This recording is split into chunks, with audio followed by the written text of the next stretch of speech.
Всем привет! Сегодня у нас обзор на героя Лорда новой фракции Доминион Хаоса, которую нам добавили в первом древнем призыве на глобале. Это у нас герой Ган. Также напоминаю, что данное видео, данный обзор у нас записан на тестовом сервере. Герой Ган у нас является героем-лордом фракции Доминион Хаоса, класс защитник и тип урона обычный. У этого героя область атаки стандартная, перед собой одна клетка. И специализации данного героя: мастерство на арене, массовый урон и снижение урона. По характеристикам данного героя: 28 487 хп, атаки 3128 и защиты 4017. Сопротивление магии 854. Стоимость героя 19 единиц с блоком 3, так как он защитник. Время возрождения 60 секунд. Интервал атаки 2,4 секунды. Забегая наперед, скорость атаки нам качать необходимо. Все остальное по стандарту. Переходим к навыкам и таланту данного героя. Его талант, урон зависит от защиты, что нам уже говорит о том, что этот герой может очень хорошо бить, потому что у данного героя очень много защиты, плюс он является защитником. Каждый раз при получении урона увеличивается защита на 2% на 15 секунд, и максимум можем увеличить нашу защиту до 30%. Учитывая, что наш урон зависит от защиты, повышаем защиту на 30%, и данный герой еще больше начнет наносить урона. Рассмотрим его ауру лорда. Мощь хаоса 3-го уровня. Повышает базовые характеристики союзников фракции на 15%. Повышает урон союзников из фракции, который зависит от их потерянных очков здоровья. Максимум можем получить 60%, при очках здоровья 30%. То есть чем меньше у нас здоровья, тем больше мы наносим урона. И дополнительный навык как легендарного героя: союзники из фракции получают бонус атаки и защиты в размере 20% при снижении очков здоровья ниже 30%. То есть еще больше у нас увеличивается урон, и дополнительно мы получаем защиту. Переходим к его боевым навыкам. И базовый навык: массовая физическая атака. Атакуем до 3 врагов в области действия и наносим каждому урон в размере 90% при полной прокачке навыка. Второй навык: неистовое возмездие. Это у нас пассивный навык. При получении урона шансом 25% при полной прокачке. Атакует до 10 врагов перед собой, нанося 500% массового урона. Массовый урон, опять-таки, это при полной прокачке. Без прокачки у нас всего лишь будет 300%. Третий его навык также пассивный: нечувствительность. Срабатывает, когда очки здоровья опускаются ниже 30%. Снижает получаемый урон до 10 единиц, если он ниже 35% от максимальных очков здоровья. Эффект действует 15 секунд, перезарядка 90 секунд. Это у нас при полной прокачке. Следующий его навык, опять пассивный навык, работает только на арене. Снижает стоимость на арене героя на 5 единиц. Данный герой у нас стоит 19 единиц, на арене он будет стоить 14. И его ультимативная способность, боевой клич: увеличивается блок на 3 единицы и накладывается эффект снижения физ урона на 50% и снижения маг урона на 50% на всех союзников в пределах дальности. Эффект действует 15 секунд. Рассмотрим пробуждение данного героя. На первом пробуждении усиливается наш пассивный навык нечувствительность. Время восстановления нечувствительности уменьшается на 20 секунд. В связи с чем перезарядка данного навыка уже будет составлять не 90 секунд, а всего лишь 70. Второе его пробуждение увеличивает защиту на 200 единиц и также получает бонус аура лорда. Повышение урона союзников из фракции увеличивается на 5%. Третьего пробуждения, здесь идет усиление его неистового возмездия. После окончания действия боевой клич, это его ультимативная способность. Следующая базовая атака становится неистовым возмездием, которое наносит 10 противникам впереди себя до 1000% массового урона. Урон зависит от того, сколько раз этот герой получил урон, пока действовал эффект боевой клич. То есть, когда мы юзаем свою ультимативную способность, если нас очень много бьет мобов, то после окончания нашей ульты наш герой уже нанесет не 500% массового урона, а 1000%. Четвертое его пробуждение, весь урон снижается на 8%. И его пятое пробуждение усиливает его ультимативную способность боевой клич. Боевой клич получает бонус к дальности действия. По артефакту на данного героя есть три основных варианта, которые мы можем использовать. Если у нас игра идет в долгую, нас очень часто бьют, это по типу что-то первого рейда, то мы можем использовать жажду кровопролития. То есть мы будем получать стаки увеличения урона, 25%. Мы можем с помощью этого артефакта при максималке получить. Второй вариант мы можем, который использовать, это милость богини. Наша защита увеличивается на 15%, сразу пассивно. И каждые 10 секунд, что мы будем находиться в бою, наша защита будет увеличиваться на 5% и суммируется до 3 раз. То есть сам артефакт нам дает в сумме 30% к защите. И третий вариант, это священное сияние. После 10 попаданий базовой атакой один раз наносит массовый урон на 240 при полной прокачке, на 250% множителя урона по 5 целям и восстанавливает УЗ в размере 18% при максимальной прокачке 20% от нанесенного урона. То есть мы можем 5 раз захилиться и плюс еще нанести урон. Если сравнивать эти три артефакта, то худшим из них оказался священное сияние, потому что, к сожалению, нам необходимо именно 10 раз ударить базовой атакой, и не важно, что мы там бьем по 5, по 10 целям, нет, здесь так не работает, нужно именно 10 раз ударить. Да, урон хорошо, да, мы можем получить исцеление, но сама фракция подразумевает под собой именно не нужно исцеляться, то есть чем меньше у нас здоровья, тем больше урона. Поэтому священное сияние такое на время может зайти, но вот следующие два артефакта, да, вот жажда кровопролития, милость богини, они ситуативные, то есть они имеют, скажем так, одинаковые плюсы и минусы. Если милость богини нам дает суммарно 30% защиты, мы становимся еще крепче, то есть по нам практически не дамажат мобы. Но эти 30% защиты не так сильно бустят урон, как жажда кровопролития. Но, чтобы собрать 25 стаков от жажды кровопролития, нам необходимо, чтобы нас очень часто били. Но с помощью нашей ультимативной способности мы увеличиваем до 6 наш блок. Тем самым мы можем побыстрее набрать, да, эту жажду кровопролития.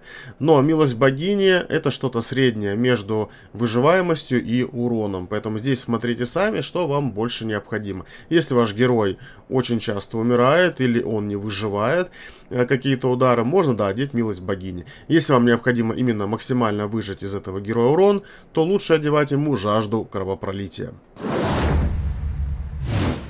Переходим к снаряжению на данного героя.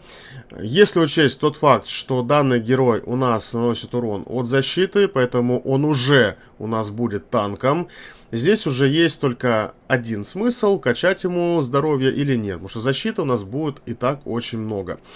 По левой стороне, какие бы я сеты рекомендовал. Если вы хотите выжать максимально урон, можно ему дать дикую мощь на увеличение крит урона. Если мы рассматриваем что-то среднее между танком и дамагером, можем брать, потом заменять на бессмертного воина. Мы увеличим себе на 25% здоровья и на 10% защиту. Защита это наш урон. Здоровье как для танка, да, это выживаемость. Поэтому, на мой взгляд, лучшими артефактами, конечно же, будут, когда вы будете проходить 19 этаж, это бессмертный воин. По правой стороне, если мы выбираем именно сеты, лучшим сетом, так как у нас все-таки это танк, я вижу смысл одевать сет Стража, который снижает урон на 15%. Да, у нас будет много защиты, но не будет очень много здоровья, поэтому можно одеть именно Стража. Если мы хотим выжать очень много урона с данного героя, мы можем использовать сет Ночного Ужаса на 20% к урону, либо мы можем использовать сет, который у нас падает на 19 этаже второго рейда. Это Нескончаемый Гнев. При всех стаках у нас будет плюс 60% к крит урону. Потому здесь два выбора. Если опять мы умираем очень часто, либо нам не хватает выживаемости, да, мы берем стража. Если мы хотим урон, берем ночной ужас, который потом заменяем на нескончаемый гнев. Переходим к кампании рейдом. В кампании данный герой себя покажет идеально, как и многие герои. Еще за счет того, что он является танком, ему нужно качать защиту, его урон зависит от защиты, поэтому он сможет и танковать, и быть в роли дамагера. Поэтому для кампании, конечно, этот герой великолепен, но если вдруг каким-то образом он вам упадет на старте, и вы попадете под древний призыв. По остальным рейдам. Рейд для продвижения, эмблемы выносливости, эмблема атаки ближнего боя. Естественно, он там себя покажет великолепно. Рейд для ресурсов, рейд для опыта и золота. Данный герой иногда может их проходить в соло. То есть его начинают бить, у него начинает срабатывать его пассивная способность, за счет которой он всех убивает.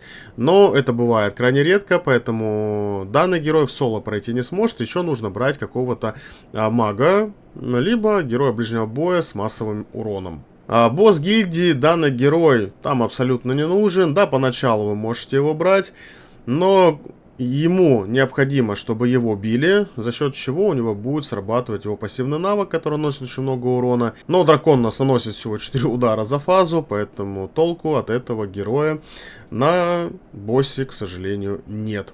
Рейд для снаряжения. В первом рейде для снаряжения данный герой себя покажет великолепно, если взять его еще и с лайтлоком, который тоже будет наносить урон. Но есть один нюанс. Если мы хотим пройти в соло 1.18, нам в любом случае необходим будет маг, потому что первые мобы, зеленые скелеты, они имеют большое количество физической защиты, и данный герой их не сможет пробить. Поэтому нам необходим будет в любом случае маг. В рейде для снаряжения 2 данный герой себя чувствует идеально, потому что мы имеем и огромное количество защиты, и большой урон, за счет чего мы сможем держать полностью одну линию, не опасаясь того, что нас убьют, либо мы не сможем убить либо колобков, либо мумий, кто там у нас будет. Поэтому именно для второго рейда данный герой заходит великолепно. В рейде для снаряжения 3 данному герою абсолютно делать нечего, потому что он у нас и не дальник, и не имеет никаких атак дальнего боя по летающим противникам. Поэтому в рейде для снаряжения 3 мы его никогда не берем. Если только ради его ауры лорда. Рейд для материалов и артефактов, я думаю, он создан для Гана, потому что у него есть и большое количество защиты, большое количество урона, его будут очень часто бить, и он очень часто будет использовать свой пассивный навык на урон. И дополнительно перед ультой, которую будет носить Салазар, мы сможем также заюзать свою ульту, за счет которой все наши рядом союзники будут выживать. Поэтому Ган идеально заходит на рейд для материалов. В испытании фракции в проливе данный герой зайдет идеально, но испытания фракции у нас пока нет Доминиона Хаоса. Ну, в скором времени в любом случае появится. В приливе у нас очень много защиты можно прокачать в талантах, за счет которой мы получим еще больше урона у Гана и сможем очень быстро убивать волны. Также он туда, я думаю, идеально зайдет. Если будем рассматривать арену, данный герой лучше всего заходит в непрерывный урон. У нас там очень часто будет вылезать по 6-9 мобов на волнах. Он их сможет держать своей ультимативной способностью. Плюс он сможет накладывать от своей ульты снижение магического физического урона. И также наносить урон по всем этим мобам. В одиночную цель в теории можно взять, если больше некого. А в массовый урон... Также, если у вас никого нет, можно в теории его взять. В воздушную цель ему там делать абсолютно нечего, потому что, опять-таки, у нас никаких приспособлений для нанесения урона воздушным целям нет. И в разломе пустоты Ган идеально также у нас заходит, потому что сможет очень много наносить и урона, и танковать мобов, поэтому Гану самое место также в разломе пустоты. Переходим к оценке героя. Рейд для снаряжения 2, как и проголосовали 14 человек. Я также даю этому герою 5 баллов. Это для него самое идеальное место. Испытание фракции мы поставили 5 баллов, хоть его еще и нет, но в любом случае он там зайдет великолепно за счет даже своей ауры лорда. В приливе также я ему ставлю 5 баллов. В арена непрерывный урон. Здесь хоть и 4,8, я также ему ставлю 5 баллов. Это одно из лучших мест, куда его можем использовать. Тем более он будет стоить всего 14 очков, а не 19 за счет его пассивной способности. Рейд для золота я ему поставлю 4 балла. На пятерку он не тянет, в соло он не пройдет. Арена одиночная цель, также 4 балла. Рейд для материалов и артефактов, здесь хоть и поставили 4,5, то есть кто-то ему даже поставил 4. Я же ему ставлю 5 баллов, потому что он очень много нанесет урон также самому Салазару. Рейд для опыта 4 балла. Арена массовая, в теории можно его туда взять, он будет стоить всего 14 очков, но туда все-таки лучше брать магов, поэтому 3 балла за счет того, что хоть как-то временно он сможет магов подменить. Рейд для снаряжения 1. Я поставлю все-таки этому герою 3 балла, потому что нам необходимо, чтобы нас били. Плюс мы не сможем пробивать первых мобов, которые выходят. Очень много, в общем, с ним проблем. Если мы, да, играем через лайтлока, то, да, хорошо, все зайдет. Но мы все-таки рассматриваем героя как отдельную единицу, поэтому ему 3 балла. Босс гильдии я ему поставлю 2 балла только за счет того, что мы его можем брать на старте, если мы только начинаем бить боссов. В дальнейшем, конечно, ему там абсолютно делать нечего. Рейд для снаряжения 3, 1 балл. Не знаю, зачем даже тут 2,6 поставили. И арена противовоздушная, также ему 1 балл. Итог по герою. Ган мне очень сильно понравился. Это второй танк в игре, который наносит урон от защиты. Это у нас уже полноценный танк, который сможет и хорошо держать удар, и наносить огромный урон. Тем самым мы получаем себе универсального бойца. Но чтобы раскрыть его полностью, нам необходимо еще использовать героя Дурза, Корнелиан, которых еще сейчас нет в игре. Дурза нам добавят. Без Корнелиан не вижу смысла данного героя использовать, потому что она дает неуязы, когда у нас здоровье падает там ниже 30% и так далее. Здесь же нам придется каким-то образом выживать, либо ставить наших целителей, но тогда на нас не будет работать аура лорда с увеличением урона. В общем, из-за их фракционной вот этой ауры сложно реализовать полностью данного героя, ну, как и многих других из данной фракции.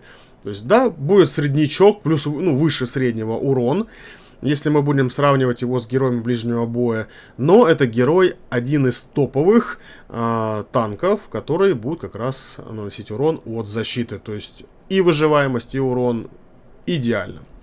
На этом сегодня у меня все. Обязательно подписывайтесь на канал, ставьте лайки, если вам видео понравилось, дизлайки, если не понравилось. Также пишите свое мнение в комментариях по данному герою. Всем хорошего дня, всем хорошего настроения и здоровья и всем пока.